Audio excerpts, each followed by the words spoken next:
Hello and welcome everybody once again to NI's ADAS and AD stories. My name is Daniel Riedelbauch. I'm the solutions marketer for ADAS and autonomous drive validation here at NI. And today I have another guest with me, so welcome Jiří. Hello everybody.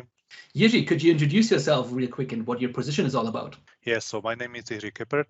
I work at National Instruments as an application engineer. My primary focus are ADAS test systems and hardware-in-the-loop test systems. So how long have you been actually with NI? I've been with NI almost 13 years, and last 10 years I'm focused on the hardware-in-the-loop systems. Truly a lot of experience. So Jiří, can you tell us a little bit more, like, okay, what you like in particular about hardware-in-the-loop testing? I like the point. So when you have the ECU that customers are testing, actually you can call it also embedded software validation, which is the primary focus. So you need to do for the ECU the virtual reality. So basically the point to make the ECU happy and that it thinks that is connected to the real engine in case, for example, the powertrain ECU. And what I like is the point when you prepare all the pieces together, and when it comes to the point when it starts to work, so the ECU is happy, it turns on the engine, so like that point of ignition, I would say.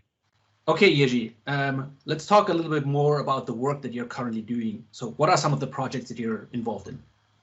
I'm currently working on the projects that are connected with the closed loop simulation, connected with the ANSYS VRX tools, and I would like to show you some of the demos for these projects. Okay, so you've prepared multiple demos. That's nice to hear. So connecting things with ANSYS VRXPERIENCE there you mentioned. So why is it important to connect things to the simulation domain?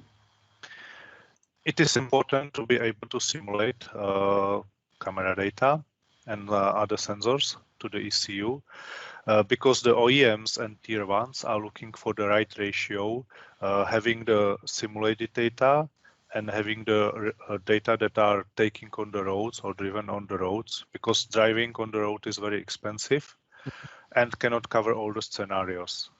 However, you have to have the right mix of the simulation to basically fulfill that together. Perfect. Sounds great. Okay, Jiří, tell us a little bit more how the setup for the system looks like.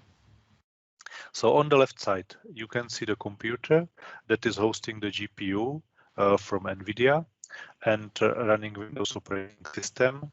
So this PC is to prepare the camera sensor data typically and other sensor data needed for the simulation. In the middle, you can see the real-time system running NI Linux RT on NI PXI and as a layer running Veristan software. And this system is used for the vehicle dynamic simulation. And on the right side, there is basically connectivity to the ECU under test, ADAS ECU. So camera data goes through the FPD link or GMSL, automotive buses are there, and other ECU IOs that this ECU has, depends on the provider or OEM. So for the first demo, what you can see here is an automatic emergency brake demonstration. On the left side, you can see the VRXPERIENCE window, and you can see down the car that is approaching another car that is standing on the road. So what you get on the right side are the data from distance to collision. So basically from simulated radar, how far you are from the car in front of you. And then the ECU in the car will start automatic braking task. What is important here, you can see also on the right side, Veristan system. This is the software that is running on the NI real-time PXI. So it means running on the real-time platform, doing the co-simulation of the car dynamics, running with 1 millisecond loop rate. It is also passing data back to the VRXPERIENCE, so it's bidirectional communication. Nice. And then typically also to NI Veristan, we would have the connection through the appropriate I/O to the real world, in this case to the ECU, so that we can test that. Great. So what can we see in the second demo? On the second demo, let's have a look closer on the camera. So we can see the window of VRXPERIENCE, and now it's set up on the straight road, and in the background you can see the video where you are running the simulation based on the GPU that is passed directly to NI system. And then it goes to the window from the NI system, when on the left side you can see the original image that we are receiving, and on the right side you can see also the image including, for example, the error injection that we are passing to the ADAS ECU inside the car. Sounds fantastic. Thank you, Yuji, for showing that demo and the overview there. For everybody else, so feel free to leave your comments and feedback down below, as we would love to hear back from you, like what do you think about this new demonstration.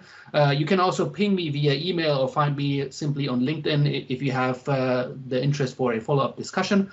And yeah, I would like to say thank you, everybody, for joining us today, and let's see you again on the next episode of NI's ADAS and EV Stories.